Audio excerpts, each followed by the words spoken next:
Now let's go through the import process.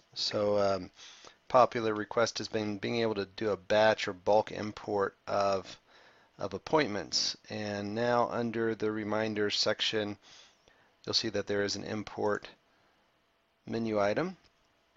And then you can upload a file, and I will show you the file I'm working with.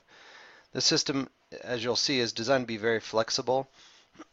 So you could have different columns, different names, different orders of columns, that type of thing. You may or may not use all the columns, but the key ones will be the appointment time and the reminder time, the time you want the reminder to go out. The names of the columns don't matter. In fact, you don't even have to have column names. I recommend them, but um, the phone number that the reminder is going to, whether it's voice and or SMS, email address for the email reminder, and many of these are optional. So if you don't provide a phone number for SMS or voice, then that option won't be used. Only email will be used, or all three, and I'll show you how to do that. The text for your text message, so that can be whatever you want up to of course there's a limit of 160 characters, so keep that in mind. Audio files for if you want the voice reminder to play an audio file, or if you just want it to use the text to speech. If you provide both, it will default to the audio file. The email message text, the SMS message text, and I may have said this was SMS over here. I'm actually using this as the text to speech. And then a title.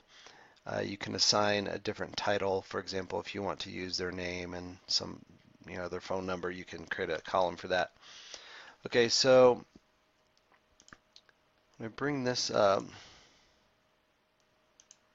Okay, back into the import, and I'm going to bring in the import file. Normally you can browse to your file. I'm actually going to drag it in from off screen here and drop it in there. And the first thing when you import your CSV or text file is it's going to show you the data below here. So you can see I only have those 3 records inserted. So you get a preview of all the data. So however many rows you have, those will be displayed here. And it will assume that the first row is like column headers or field names, and it will have that unchecked, meaning it will not import that row. If there's another row you don't want to import, you can uncheck that. Now the most important part, one of the most important parts to this whole thing, is you need to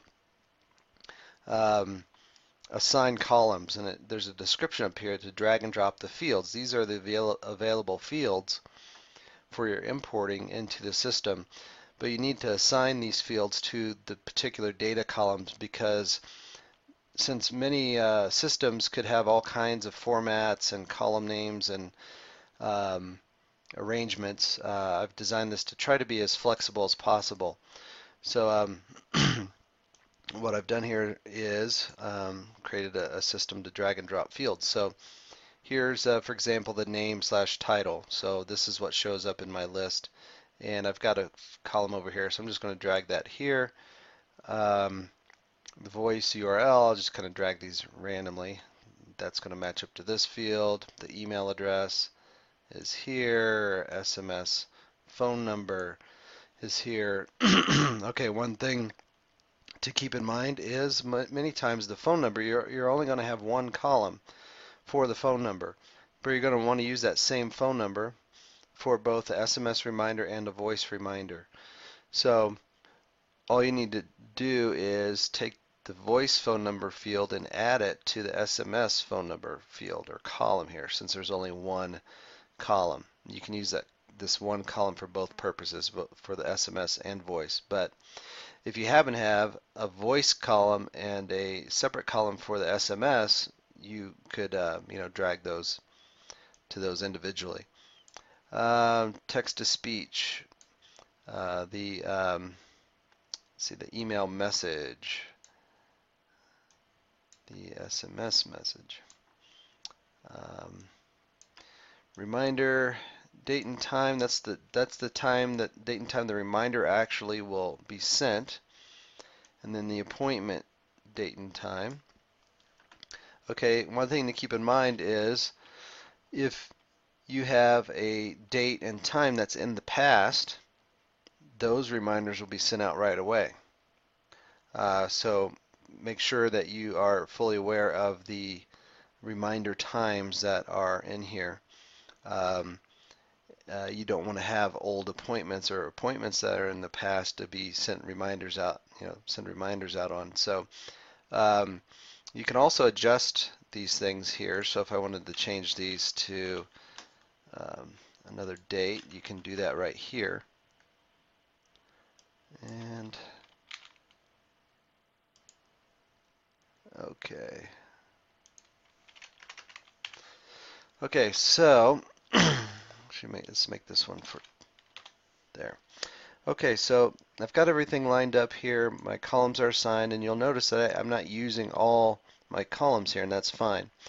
If you change your mind and you decide you don't want to use a particular column, you can move it, and maybe this can become the name / title, or maybe you don't want to bring in that particular column. You can choose to do that, but I'm going to go ahead and use this one. Okay, so we should be all ready to go. I'll go ahead and hit import. And so it just lets me know we've imported 3 records. Now if I go back to view all my reminders, I'll see the previous 3 I had here as I was testing. And you'll see that we now have the 3 new records, that they have not been sent because at the time of this recording, these the times are all in the future for scheduling. So it also will automatically add an imported note next to each title so that you know those stand out as records that have been imported automatically. Okay, well that covers the importing, and as long as you've done that process correctly and you have your cron job set up, which these will all go out at the scheduled times.